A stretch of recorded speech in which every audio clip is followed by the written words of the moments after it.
नमस्कार दोस्तों, सबसे पहले आप सबको मेरी तरफ से जय माता दी।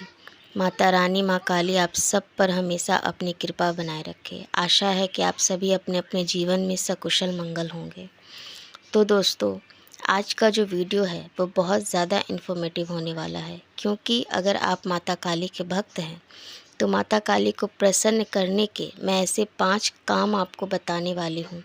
वो 5 कार्य जो आप करके माँ काली को प्रसन्न कर सकते हैं, बल्कि उनको पा भी सकते हैं। क्योंकि जब माँ काली प्रसन्न होंगी आपसे तो वो खुद ब खुद आपके पास आएंगी और आपके साथ हमेशा विराजमान रहेंगी। तो दोस्तों, इसीलिए आज की वीडियो का जो टॉपिक है, ऐसे वो 5 कार्य जो माँ भगवती काली को प्रसन्न करने के काम आते हैं, वो मैं आपको इस वीडियो में बताने वाली हूँ। तो दोस्तों, वीडियो बिना किसी देरी के करते हैं स्टार्ट। उससे पहले अगर वीडियो आप लोगों को पसंद आए तो एक लाइक ज़रूर कर दीजिएगा और मेरे चैनल को सब्सक्राइब करना बिल्कुल भी मत भूलिए माता काली से रिलेटेड वीडियो देखने के लिए।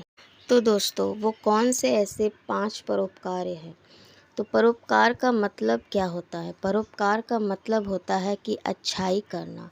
अगर आप किसी के साथ अच्छा करते हैं या फिर किसी की भलाई कर देते हैं या फिर किसी ज़रूरतमंद की मदद कर देते हैं, अगर आपके पास उतना है कि आप किसी ज़रूरतमंद की मदद कर सकते हैं, तो आप ज़रूर करिए। और इसी कार्य को जो है वो परोपकार कहते हैं। तो परोपकार जो है वो सिर्फ़ एक ही तरह से नहीं होता कि हम किसी की मदद कर सकते हैं।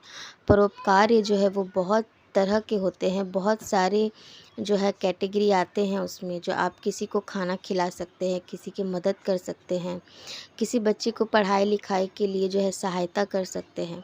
तो ऐसे ही मैं मेन आज आपको 5 परोपकार ऐसे बताने वाली हूँ जिनके करने से माता काली भगवती की आपको इतनी कृपा प्राप्त होंगी कि वह स्वयं आपके साथ चल जाएंगी और आप उनको प्रसन्न कर पाएंगे। आप उनकी कृपा, उनकी दया पा सकेंगे और माँ काली को भी प्राप्त कर सकेंगे।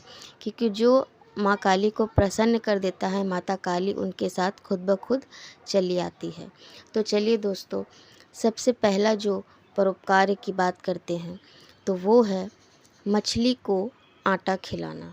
जी दोस्तों, मछली को आटा खिलाना जो है बहुत बड़ा परोपकार है। इसको करने से हर कोई भगवान, जो भी देवी देवता, चाहे आपकी माँ काली इष्ट हो या फिर कोई और आपके इष्ट हो, कोई भी अगर आपके इष्ट हैं तो आप ये कार्य ज़रूर कीजिए। अगर आप भक्ति के रास्ते पर है तो आप ये परोपकार ज़रूर कीजिए। अगर आपके पास बहुत ज़्यादा पैसा नहीं है, आप थोड़े मतलब मिडिल क्लास से हैं, बहुत ज़्यादा कुछ किसी के लिए नहीं कर सकते, तो ये कार्य आप ज़रूर कर सकते हैं, मछलियों को खाना खिलाने का। मछलियों को खाना खिलाना बहुत बड़ा परोपकार होता है, बहुत बड़ा पुण्य का काम होता है, जिसको करने से माँ काली बहुत ही प्रसन्न होती है। फिर चाहे आपकी इष्ट कोई भी हो, वो भी बहुत प्रसन्न होते हैं। आप मछलियों को खाना खिला कर देखिए। अगर आपको डेली समय नहीं भी मिलता है तो भी आपको जब समय मिले, हफ्ते में 2-3 बार, अगर आपके आसपास कहीं तालाब हो, अगर आप कैसे भी करके मछलियों को खाना खिला सकते हैं तो मछलियों को खाना आप ज़रूर खिलाइए। ये आपके भाग्य में लिखी हर पाप को पुण्य में बदल देगा। इसमें इतनी ताकत होती है। मछलियों को खाना खिलाना बहुत बड़ा पुण्य है। अब मछलियों को आप आटा भी खिला सकते हैं या फिर जैसे उनके खाने में आप रोटियां दे सकते हैं, पाव रोटी दे सकते हैं। जो भी मछलियाँ खा सके वैसे आप जो है मछलियों को खाना दे सकते हैं। अब बात करते हैं दूसरे परोपकार की। तो दूसरा परोपकार है कौवों को रोटी खिलाना। जी दोस्तों, कौवे को रोटी खिलाना भी बहुत बड़ा पुण्य का काम है, क्योंकि वो जीव जंतु जो बोल नहीं सकते, जो बेज़ुबान होते हैं, उनको भी भूख लगती है, उनको भी प्यास लगती है। अगर आप उनको बिना बोले, बिना उन आपसे चाहे भी अगर आप उनको खिला रहे हैं, कुछ पिला रहे हैं, तो ये आपके लिए बहुत बड़ा पुण्य का काम होता है। और ये अगर आप करते हैं तो आपसे माँ काली बहुत ही प्रसन्न होती है। ये ऐसे परोपकार है जो आपको बहुत ज़्यादा इसमें खर्च की भी कोई आवश्यकता नहीं है, बल्कि आप इसको कम से कम खर्च में आपके घर में रोटियां तो बनती ही होंगी। आप उसी रोटी को, बची हुई जो रोटी आप फेंक देते हैं, उसी बची हुई रोटी को आप कौवों को खिलाना शुरू करें। तो देखिए आपको उससे कितना ज़्यादा लाभ होता है। और बेज़ुबान को खाना खिलाना बहुत बड़ा पुण्य का काम होता है। तो आप ये दूसरा काम कर सकते हैं कि कौवों को खाना खिला सकते हैं, रोटी खिला सकते हैं। गर्मी का समय है तो आप उनके पीने के लिए अपने छत पर पानी भी रख सकते हैं, किसी घड़े में या किसी ऐसे बर्तन में जिसमें वो आराम से पानी पी सके। और ये इतना बड़ा पुण्य का काम होता है कि ये आपके भाग्य के लिखे हर पाप को पुण्य में बदल देता है। और तो और आपकी मनचाही जो भी आपकी इच्छा है वो पूरी होने लगती है। आपके जीवन के सारे कष्ट दूर होने लगते हैं, आपके जीवन के सारे दुख भी दूर होने लगते हैं और माता काली आपसे बहुत ही प्रसन्न होती है। तो चलिए दोस्तों, अब बात करते हैं तीसरे परोपकार के बारे में। तो तीसरा परोपकार है गाय को रोटी खिलाना। जी दोस्तों, गाय को रोटी खिलाना बहुत बड़ा जो है पुण्य का काम है, क्योंकि आपने सुना होगा कि किसी भी भगवान की पूजा करके, अगर आप शंकर जी को भी अपना इष्ट मानते हैं या फिर जो भी आपके इष्ट है, या फिर आप गोपाल को अपना इष्ट मानते हैं, तो आपने सुना होगा कि गाय को रोटी खिलाना जो है कितना बड़ा पुण्य का काम है। और उनसे भगवान शिव भी बहुत खुश होते हैं, भगवान कृष्ण भी बहुत खुश होते हैं और माँ काली भी बहुत खुश होती है। आपने संतोषी माता की पूजा में भी सुना होगा कि संतोषी माता की व्रत जो करती हैं, उनको भी व्रत करने के बाद गाय को चना और गुड़ और रोटी जो है वो खिलाना आवश्यक होता है, क्योंकि उसके बगैर माता संतोषी भी जो है आपकी पूजा स्वीकार नहीं करती। तो दोस्तों, गाय को रोटी खिलाना सबसे बड़ा पुण्य का काम है। अगर आपसे ये डेली नहीं भी हो पा रहा है तो कोई बात नहीं, शनिवार और मंगलवार के दिन आप अपने घर में पूजा पाठ करके, या फिर पूजा से पहले भी अगर आपके लिए संभव है तो अपने घर में बची हुई को रोटी जो आपकी बच जाती है घर में, उसको लेकर आप गाय को खिला सकते हैं। और इससे देखेंगे कि आपके जीवन में कितना बदलाव जो है आपको देखने को मिलेगा।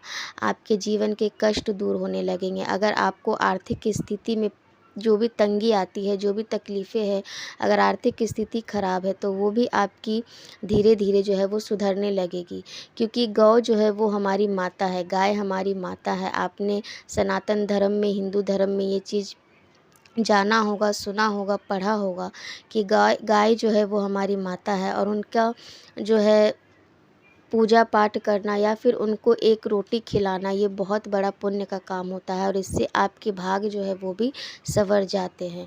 और अगर आप माता काली के भक्त हैं या फिर कृष्ण के भक्त हैं या फिर शिव जी के भक्त हैं, मतलब कि जो भी आपके इष्ट हैं, वो भी आपसे बहुत ज़्यादा प्रसन्न होती हैं। तो मैं माता काली की भक्त हूँ और ये सब चीज़ें जो है मैं खुद भी करती हूँ, इसलिए आपको बता रही हूँ। तो माता काली आपसे बहुत ज़्यादा प्रसन्न हो जाती है जब आप गाय को रोटी खिलाना शुरू करते हैं।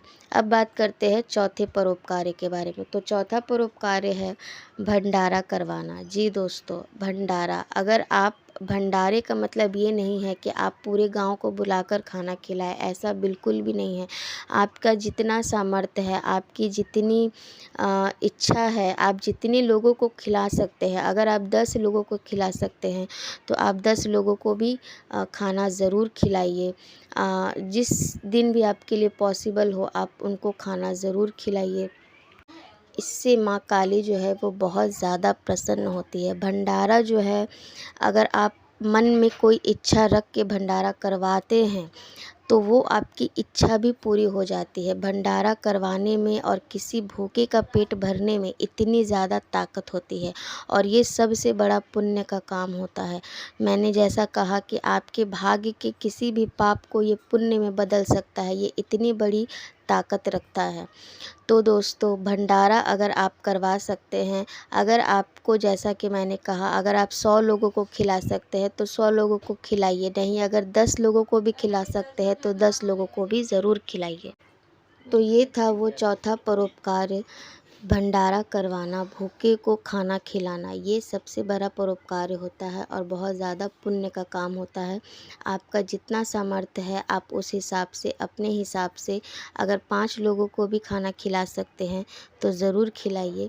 ये आपके जीवन के हर दुख को जो है सुख में बदल देगा, इतनी ताकत रखता है। तो दोस्तों अब बात करते हैं 5वें एवं आखिरी परोपकार के बारे में। और ये जो कार्य है ये बहुत ही आसान है, लेकिन इसको हल्के में मत लीजिएगा, क्योंकि ये माता काली से एकदम जुड़ा हुआ है।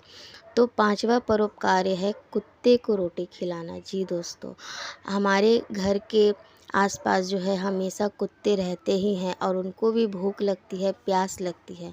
तो जो रोटी आप बची घर की फेंक देते हैं, वो एक रोटी आप कुत्ते को ज़रूर दीजिए। क्यों? क्योंकि कुत्ते को जो है वो भैरव बाबा का रूप माना जाता है। विशेष करके काले रंग के कुत्ते को भैरव बाबा का रूप माना जाता है। और भैरव बाबा की पूजा जो है वो माँ काली की पूजा से पहले की जाती है। यहाँ तक कि वैष्णो देवी में भी भैरव बाबा का मंदिर जो है वो पहले दर्शन किया जाता है, उनके बाद जो है वो माँ की दर्शन की जाती है। तो ऐसी मान्यता है। तो भैरव बाबा का जो है, अगर आप कृपा पाना चाहते हैं और माँ को प्रसन्न करना चाहते हैं, तो आप कुत्ते को रोटी ज़रूर खिलाइए। और ये परोपकार जो है बहुत ही आसान है, आपको इसमें कोई ज़्यादा खर्चा करने की कोई ज़रूरत नहीं है। आपके घर में जो रोटी बनती है, आप वही रोटी जो है, एक रोटी आप अपने गली के जो भी कुत्ते होते हैं उसको खिला सकते हैं। और अगर डेली नहीं भी कर पा रहे हैं तो शनिवार या मंगलवार के दिन ज़रूर कीजिए। इससे माता काली बहुत ही प्रसन्न होती है और उनकी कृपा आपको बहुत जल्दी ही प्राप्त होती है। और जब माँ काली प्रसन्न होती है तो आपके साथ स्वयं ही चलने लगती है। तो दोस्तों ये थे वो 5 ऐसे परोपकार जो आपका, इसमें कोई ज़्यादा धन जो है वो खर्च भी नहीं होगा और आप आसानी से ये परोपकार जो है वो कर सकते हैं। और इस 5 परोपकार के करने से आप अपने जीवन में होने वाले बदलाव को भी देखेंगे और अपनी इष्ट माता काली को प्रसन्न भी कर पाएंगे।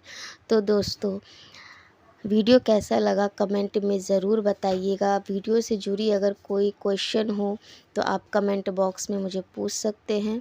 तो दोस्तों अब मैं आप लोगों से अलविदा लेती हूँ। मिलते हैं नेक्स्ट वीडियो में, तब तक के लिए जय माता दी, जय माँ काली।